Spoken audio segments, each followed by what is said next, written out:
이 이야기는 제가 남해의 섬을 여행 중 절벽의 잔도와 관련된 섬뜩한 경험에 대한 이야기입니다.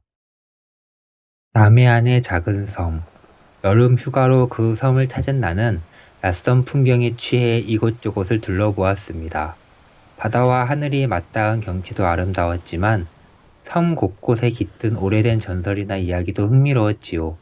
그날은 섬의 유명한 해안절벽 근처를 둘러보고 늦은 저녁이 되어 섬 중앙에 있는 작은 술집에 들렀어요. 술집 안은 어촌마을 특유의 소박한 분위기를 풍겼습니다. 테이블 몇 개와 낡은 나무 의자가 전부였지만 문을 열고 들어오니 짭짤한 바다 냄새 대신 구수한 안주거리 냄새가 나를 맞았습니다. 혼자 왔어요? 여긴 외지인들 잘 안 오는데. 술집 주인 아저씨가 반갑게 말을 걸었습니다. 나는 고개를 끄덕이며 간단히 한 잔만 하겠다고 했어요. 그러나 그 한 잔이 시작이 되어 술잔이 돌고 이야기꽃이 피면서 나는 이 마을의 미신 하나를 듣게 되었는데 그 이야기가 나와 깊은 관련이 있게 될 줄은 꿈에도 몰랐습니다. 술자리가 무르익었을 때 본인이 어부라고 소개한 이가 말을 걸었습니다. 저기 절벽 아래 잔도 말이야. 술집 구석에서 술을 마시던 중년 남자가 이어서 입을 열었습니다. 그 길은 밤에 절대 가지 마. 위험하거든. 나는 어리둥절한 얼굴로 물었습니다. 그냥 절벽 옆으로 난 길 아닌가요? 낮에 보니 꽤 멋지던데요. 그러자 다른 테이블에서 술잔을 비우던 또 다른 남자가 급하게 끼어들었어요. 낮에는 괜찮지. 그런데 밤에는 절대 가면 안 돼. 왜냐하면 그 길은 망자의 길이라고 불리거든.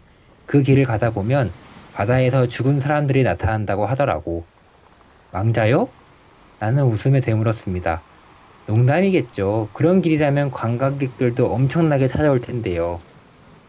술집 안이 잠시 조용해졌습니다. 술집 주인이 조용히 소주병을 내려놓으며 입을 열었죠. 그게 농담이 아니라 밤에 그 길을 지나다가 무사히 돌아온 사람도 있지만 이상한 일을 겪은 사람들이 적지 않아. 특히 바람이 심하고 파도가 높은 지금 같은 때에 더더욱 그렇다고. 누군가는 허무맹랑한 미신이라고 비웃었고 다른 누군가는 의미심장한 표정들로 고개를 끄덕였습니다. 나는 그 이야기를 대수롭지 않게 넘겼습니다. 술기운에 묻힌 바다에 얽힌 이야기 정도로 여겼어요. 그러나 그날 밤 나는 술집에서 들은 이야기가 사실임을 알게 되었습니다. 술을 마시고 숙소로 돌아가던 길, 나는 바다가 보고 싶다는 생각에 갑작스럽게 절벽 아래 잔도로 향했습니다. 이상하게도 발걸음이 자꾸 그쪽으로 향하는 듯 했습니다.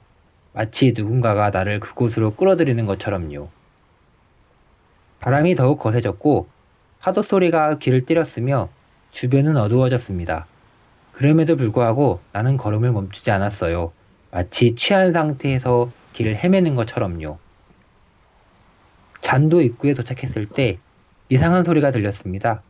마치 사람이 걷는 듯한 발소리가 내 뒤를 따라오는 겁니다. 뒤를 돌아보았지만 아무도 없었어요. 그래서 다시 길을 걷기 시작했는데 이번에는 파도 소리에 섞여 낮게 울리는 소리가 들렸습니다. 이리로 오거라. 나는 깜짝 놀라 주위를 둘러보았습니다. 하지만 눈에 보이는 것은 어둠뿐이었죠. 그때 멀리서 희미한 현체가 보였습니다. 마치 사람 같았어요. 젖은 옷을 입은 누군가가 잔도 한가운데에 서 있었습니다. 나는 그 순간 멈칫했습니다. 왜냐하면 술집에서 들은 이야기가 떠올랐기 때문이죠.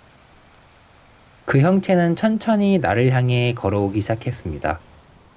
발걸음 소리는 젖은 바닥에서 나는 소리처럼 찰박찰박 울렸고 가까워질수록 형체가 또렷해졌는데 그것은 분명히 사람이었습니다. 그러나 얼굴은 창백했고 눈은 텅 비어 있었습니다. 그 순간 나는 더 이상 움직일 수가 없었어요. 그저 시선이 고정된 채로 그를 바라볼 뿐이었죠. 그러다가 문득 술집에서 들은 말이 떠올랐습니다. 망자를 마주친다면 눈을 절대로 마주치지 말고 대답도 하면 안 된다는 것을요.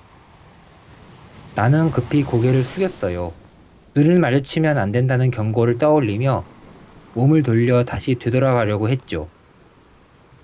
그러나 몸은 제 마음처럼 빠르게 움직이지 못했고 망자는 제가 움직이는 것보다 더욱 빨리 제 쪽으로 다가왔습니다. 나를 기억하고 있느냐? 그 목소리는 바람에 섞여 울려 퍼졌습니다. 마치 바다 깊은 곳에서 울려나오는 듯한 소리였어요. 나는 그 질문에 대답하지 않았습니다. 오직 고개를 숙이고 발걸음을 옮겼어요.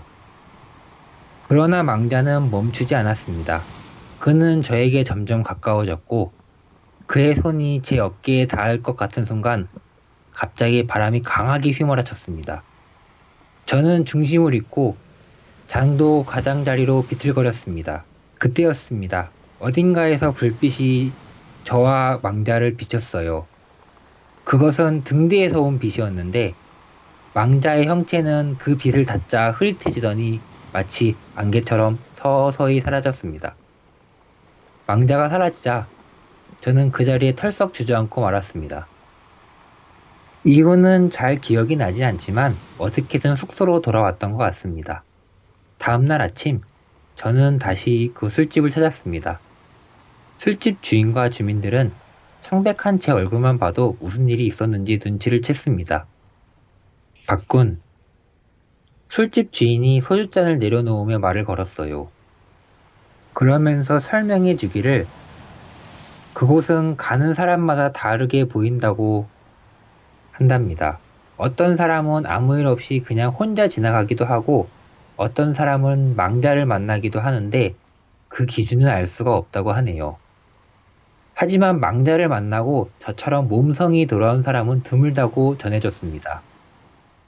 저는 술집 사람들에게 어젯밤 일을 털어놓았습니다.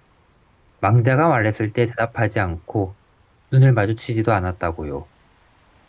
그러자 술집 주인이 말했습니다. 그나마 운이 좋았네. 망자는 자신이 죽었다는 것을 용납하지 못하는 이들이야. 그들이 끌고 가려는 이유는 자신을 대신할 누군가를 찾기 위해서지. 시선을 마주치거나 대답을 하면 망자는 본인을 인식했다는 걸 알고 더더욱 끈질기게 다가온다고 해. 저는 그 순간 소름이 돋았고 섬을 떠날 때까지도 그 이야기가 머릿속에서 떠나지 않았습니다. 그날 이후로 저는 밤에 어딘가에 전설이나 미신이 얽힌 곳을 탐험하는 일을 절대 하지 않겠다고 다짐했습니다. 제가 이 글을 쓰는 이유는 일반적으로는 허무맹랑한 미신이라도 아주 간혹 위험한 일이 생기니 조심하라는 이야기입니다. 지금도 누군가는 그 잔도를 건너고 있을지도 모릅니다. 그러나 당신이 그 잔도를 건너야 한다면 절대로 눈을 마주치지 마세요. 그리고 망자가 말을 걸더라도 대답하지 말아야 합니다. 당신의 생명이 그 규칙에 달려 있으니 말입니다. 시청해주셔서 감사드리며 영상을 재미있게 보셨다면 좋아요와 구독을 눌러주세요.